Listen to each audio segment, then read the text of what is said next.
أعوذ بالله من الشيطان الرجيم. بسم الله الرحمن الرحيم.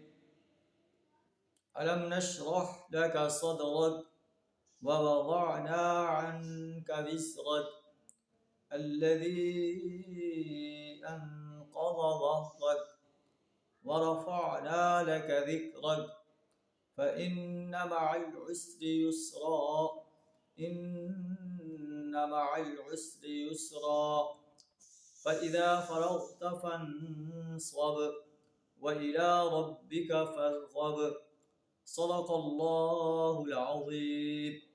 سورہ علم نشرح آپ کے سامنے تلاوت کی ہے۔ سورہ علم نشرح مکی صورت ہے۔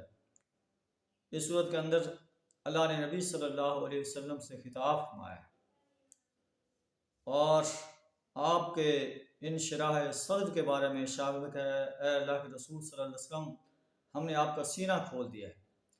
آپ مکہ کے ماحول کو دیکھ کر پریشان تھے کہ مکہ کے اندر بتوں کو پوجا جا رہا تھا اور بتوں کی پرستش کی جا رہی تھی۔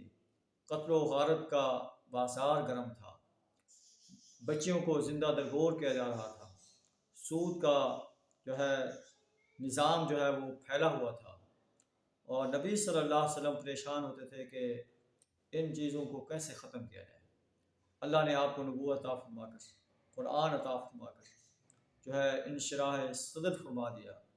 اے نبی صلی اللہ علیہ وسلم، سچا اور صحیح دین اسلام ہے۔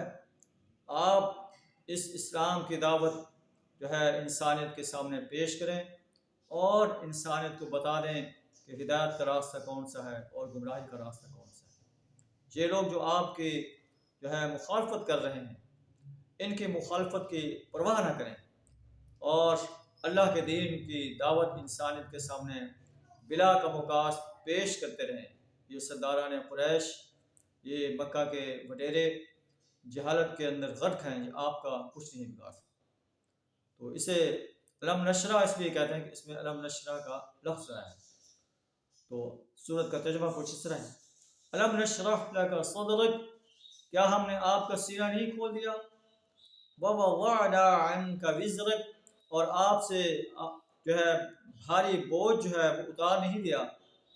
آپ پریشان تھے کہ سیدھا راستہ کون سا ہے، قریش کے لوگ بھٹک رہے ہیں گمراہی کے اندر، ہم نے آپ کو بتا دیا کہ سیدھا راستہ یہ، الذی انقض ظہرک، جو آپ کی کمر توڑے جا رہا تھا، ورفعنا لک ذکرک، ہم نے آپ کا ذکر بلند کر دیا ہے۔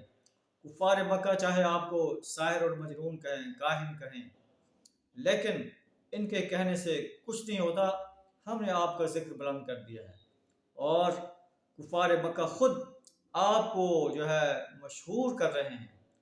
اپنا حج کے موقع پر کفار نے طے کیا کہ ہر قبیلے کے پاس جا کر، ہر کیمپ میں جا کر نبی صلی اللہ علیہ وسلم کے بارے میں بتایا جائے کہ یہ ایک ایسا انسان ہے جو اس کی دعوت کو قبول کرتا ہے، اس سے اس کا خاندان الگ ہو جاتا ہے، ماں باپ بہن بھائی الگ ہوتے ہیں، بیوی بچے الگ ہو جاتے ہیں۔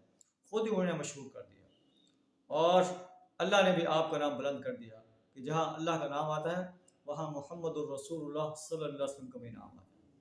اور دنیا میں جہاں جہاں بھی اذان دی جاتی ہے، اشہد ان لا الہ الا اللہ، اس کے ساتھ یہ بھی کہا جاتا ہے واشہد ان محمد الرسول اللہ، ورفعنا لک ذکرک، ہم نے آپ کا ذکر بلند کر دیا۔ فإن مع العسر یسرا، یقیناً مشکل کے بعد آسانی ہے۔ ان مع العسر یسرا، یقیناً مشکل کے ساتھ آسانی ہے۔ فَإِذَا، آپ کو جو آج کل مشکلات پیش آ رہی ہیں مکی دور کے اندر، یہ اس کے ساتھ ہی آسانیاں پیوست ہیں، آپ ان سے نہ گھبرائیں۔ فَإِذَا، پھر انسانیت نے دیکھا کہ ہجرت کے ٹھیک 8 سال بعد نبی صلی اللہ علیہ وسلم اسی مکہ میں ایک فاتح کی حیثیت سے داخل ہوئے، اور قریش مکہ آپ کا مقابلہ کرنے کی جرت نہ کر سکے، الٹا آپ سے معافی کی درخواست کر رہے ہیں۔ فَإِذَا فَرَغْتَ فَانْصَبْ، جب آپ اپنے دین کے مشاغل سے، تبلیغ کے مشاغل سے، گھریلو مشاغل سے فارغ ہو جائیں، قرآنی تعلیم کے مشاغل سے فارغ ہو جائیں، تو عبادت و مشقت میں لگ جائیں۔ وَإِلَىٰ رَبِّكَ فَارْغَب، اور اپنے رب کی طرف جو ہے راغب ہو جائیں۔ اللہ سے دعا ہے ہمیں بھی قرآن کے ان سنہری ہدایات کو اپنانے کی توفیق عطا فرمائے۔ وآخر دعوانا ان الحمد للہ رب العالمین۔